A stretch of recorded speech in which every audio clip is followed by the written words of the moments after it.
Taas at maringal ang puno ng palma, matuwid at makinis, magandang pagmasdan. Mahaba ang sanga ng puno ng palma,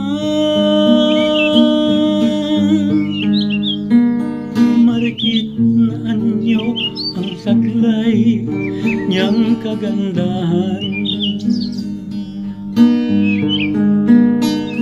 Madalas gamitin mga sanga ng palma, ginagawang kubol tuwing may kapistahan.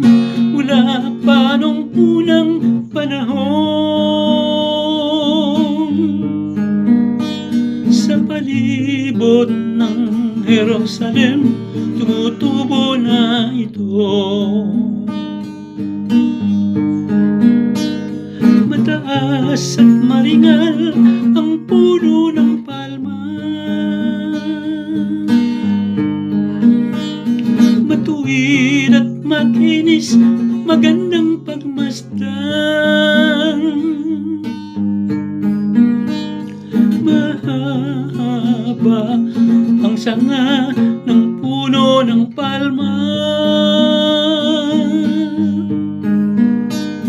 marikit na anyo ang taglay niyang kagandahan.